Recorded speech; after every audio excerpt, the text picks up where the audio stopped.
अस्सलाम वालेकुम गाइस। आज फिर एक नए टॉपिक के साथ आपके अपने channel basic concept about statistic में खुशामदीद कहता हूँ। आज के लेक्चर 2 में हम फर्स्ट चैप्टर के इंट्रोडक्शन टू स्टैटिस्टिक के कुछ टॉपिक डिस्कस करेंगे। छोटी छोटी सी चीज़ें हैं लेकिन पेपर पॉइंट ऑफ व्यू से बहुत ज़्यादा अहम है। ये एमसीक्यूज़ लेवल पे और शॉर्ट क्वेश्चन में बहुत ज़्यादा पूछी जाने वाली चीज़ें हैं, इसलिए इनको आपने पूरी तवज्जो के साथ समझना है। इनमें सबसे पहले है वेरिएबल। वेरिएबल ऐसी क्वांटिटी होती है जो वेरी करती है इंडिविजुअल टू इंडिविजुअल, यानी कि पर्सन टू पर्सन जो चीज़ चेंज हो उसको हम वेरिएबल कहते हैं।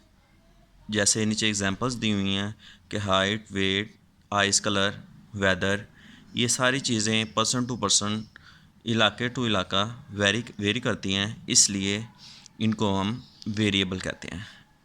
कांस्टेंट ऐसी वैल्यू होती है जो वेरिएबल के बिल्कुल उल्ट हो। नीचे मेंशन किया है quantity which remain constant through out the data. जो पूरे डाटा में आपको कांस्टेंट मिले उसको हम चेंज ना हो उसको हम कांस्टेंट कहते हैं। जैसे एग्जांपल में दिया हुआ है डेज ऑफ अ वीक। हफ्ते में, एक वीक में जो नंबर ऑफ़ डेज़ होते हैं वो कांस्टेंट होते हैं, वेरी नहीं करते, इसलिए ये एग्जांपल है। आपको अगर पेपर पॉइंट ऑफ व्यू से एमसीक्यूज़ में पूछा जाए कि days of a week constant value है या वेरिएबल, तो आपको पता होना चाहिए कि ये कांस्टेंट वैल्यू है। इसके अलावा डे पाई 22/7 ये मैथमेटिकल वैल्यू है, ये भी कांस्टेंट की एक बहुत अच्छी एग्जांपल है। ये थ्रू आउट द वर्ड पाई की वैल्यू आपको 22/7 ही मिलेगी, इसलिए ये कांस्टेंट की बहुत अच्छी एग्जांपल है। आपको पता होना चाहिए कि 22/7 जो है वो कांस्टेंट वैल्यू है। उसके बाद नेक्स्ट है जी क्वांटिटेटिव वेरिएबल। क्वांटिटेटिव वेरिएबल क्या है? A variable which can be defined numerically is called quantitative variable. जिसको आप न्यूमेरिकली जिस चीज़ को भी डिफ़ाइन कर सकें। न्यूमेरिकली डिफ़ाइन का मतलब ये है कि आप उसको किसी भी जगह पे मेंशन कर सकें न्यूमेरिकली हिंसों की सूरत में, तो ऐसी चीज़ को हम जो कहेंगे, ऐसे वेरिएबल को क्वांटिटेटिव वेरिएबल कहेंगे। जैसे हाइट को भी आप न्यूमेरिकली डिफ़ाइन कर सकते हैं, वेट को भी कर सकते हैं।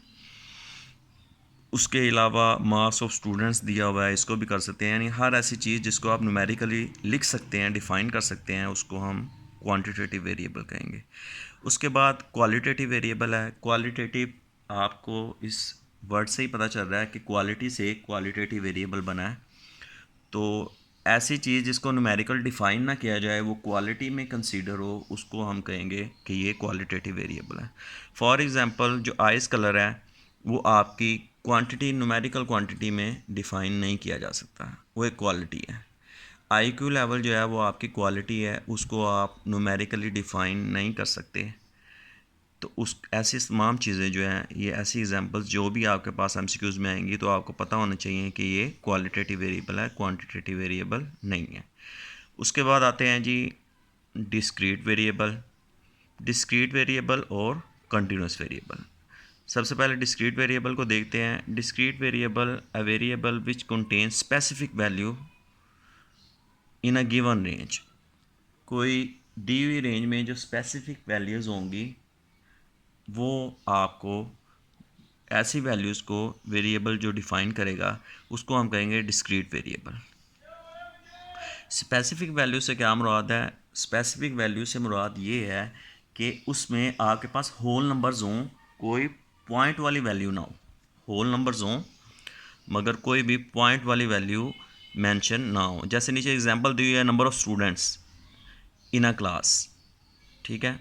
रोड एक्सीडेंट है, वो होल नंबर्स में होंगे, पॉइंट्स में नहीं आ सकते। ऐसे नहीं कहा जा सकता कि 2.5 रोड एक्सीडेंट हुए हैं। तो नंबर ऑफ़ स्टूडेंट्स जो हैं वो भी होल नंबर में आएंगे। आप कहेंगे कि 4 स्टूडेंट हैं, 5 स्टूडेंट हैं, ऐसे नहीं हो सकता कि आप कहें 2.5 स्टूडेंट्स हैं। तो ये वाली जो चीज़ होगी जो होल नंबर में कंसीडर होगी वो डिस्क्रीट वेरिएबल है। तो आपको पता होना चाहिए कि अगर आपको एमसीक्यूज़ में पूछ लेता है कि number of students in a class discrete variable है या कंटिन्यूस वेरिएबल है, तो आपको पता होना चाहिए कि ये डिस्क्रीट वेरिएबल है। ऐसा वेरिएबल जो होल नंबर में कंसीडर होगा वो आपका डिस्क्रीट वेरिएबल होगा। उसके बाद चलते हैं जी कंटिन्यूस वेरिएबल पे। कंटिन्यूस वेरिएबल का लिखा हुआ है a variable which contain all the value in the given range. All the value in the given range का मतलब है कि उसमें सारे पॉइंट्स वाली वैल्यू भी कंसीडर की जाएंगी। जैसे नीचे एग्जांपल शो कर रही हैं पॉइंट्स वाली वैल्यू कैसे कंसीडर की जाए, जैसे हाइट लिखा हुआ है, वेट लिखा हुआ है, टेम्परेचर, एज, ये ऐसे एग्जांपल्स हैं जिसमें पॉइंट्स में भी चीज़ें आ सकती हैं। हाइट जो है वो आपके पॉइंट में हो सकती है, वेट आपका पॉइंट्स में हो सकता है, टेम्परेचर आपका पॉइंट में हो सकता है, एज आपकी पॉइंट्स में हो सकती है। हर वो चीज़ जो पॉइंट्स में कंसीडर की जा सके उसको हम कंटिन्यूस वेरिएबल कहेंगे, और जिसको पॉइंट में कंसीडर ना किया जा सके उसको हम डिस्क्रीट वेरिएबल कहेंगे।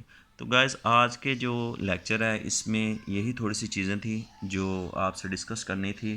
नेक्स्ट लेक्चर में इंशाल्लाह मज़ीद जो चीज़ें हैं वो आपके साथ डिस्कस होंगी, पेपर पॉइंट ऑफ व्यू से भी और आपके कॉन्सेप्ट क्लियर करने के लिए भी।